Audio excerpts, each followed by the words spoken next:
नमस्कार, मेरा नाम है प्रखर तिवारी और आप देख रहे हैं CFTV। पिछले एपिसोड में आपने देखा कि कैसे सद्दाम ने इराक पर धावा बोल दिया था।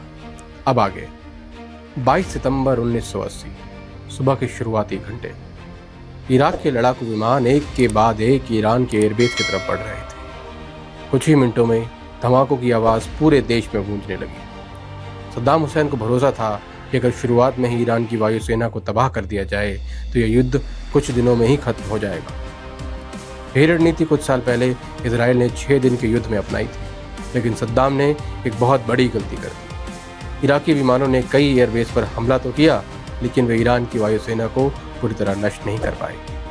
कई लड़ाकू विमान सुरक्षित बच गए और सिर्फ अगले ही दिन ईरान ने ऐसा जवाब दिया जिसकी उम्मीद इराक को नहीं थी। ईरानी लड़ाकू विमानों ने इराक के अंदर घुसकर कई सैन्य ठिकानों पर हमला किया। यह साफ संदेश था, ईरान अभी खत्म नहीं हुआ है। इसके साथ ही जमीन पर भी लड़ाई तेज हो चुकी थी। इराक की सेना कई दिशाओं से ईरान में दाखिल हुई। सद्दाम का लक्ष्य साफ था, सीमा से लगे तेल समृद्ध इलाकों पर कब्जा और खासकर खुर्रम शहर जैसे रणनीतिक शहर को अपने नियंत्रण में लेना। शुरुआत में इराक को कुछ सफलता भी मिली, कुछ सीमावर्ती इलाके उसके कब्जे में आ गए। दुनिया के कई विशेषज्ञों ने मान लिया कि शायद ईरान ज्यादा दिन टिक नहीं पाएगा, लेकिन उन्होंने एक चीज को बहुत हल्के में लिया, ईरान की जनता।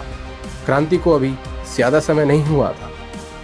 देश के अंदर राजनीतिक मतभेद जरूर थे, लेकिन जैसे ही विदेशी सेना ने सीमा पार की, लाखों लोग अपने मतभेद को भूलकर एकजुट होने लगे। सरकार ने आम नागरिकों से भी देश की सुरक्षा की अपील की। हजारों युवा स्वयं सेवक सेना के संग जुड़ने लगे। कुछ लोग बिना किसी सैन्य परीक्षण के ही मोर्चे पर पहुंच गए। यहीं से युद्ध का पूरा समीकरण बदलना शुरू हुआ। सद्दाम सोच रहा था कि उसे एक कमजोर और बिखरा हुआ ईरान मिलेगा, लेकिन उसके सामने एक ऐसा देश खड़ा हो गया जो हार मानने के लिए तैयार ही नहीं था। युद्ध अब तेज जीत की योजना से निकलकर लंबी और थकाऊ लड़ाई में बदलने लगा। दिन हफ्तों में और हफ्ते महीनों में बदलते गए। फिर आया वह मोड़ जिसने पूरी दुनिया को चौंका दिया। जिस शहर पर इराक ने बड़ी मुश्किल से कब्जा किया था, उसी खुर्रम शहर को वापस लेने के लिए ईरान ने इतिहास का सबसे बड़ा पलटवार शुरू किया। यहीं से सद्दाम का आत्मविश्वास टूटना शुरू हो गया और युद्ध का रुख पूरी तरह बदल गया। लेकिन यह पलटवार कैसे हुआ? कैसे एक कमजोर दिखने वाला ईरान इराक को पीछे धकेलने लगा, और क्यों यह युद्ध आने वाले वर्षों में दुनिया की सबसे खूनी लड़ाइयों में बदल गया? यही जानेंगे इस सीरीज के अगले एपिसोड में। CFTV देखते रहिए। धन्यवाद। जय हिंद।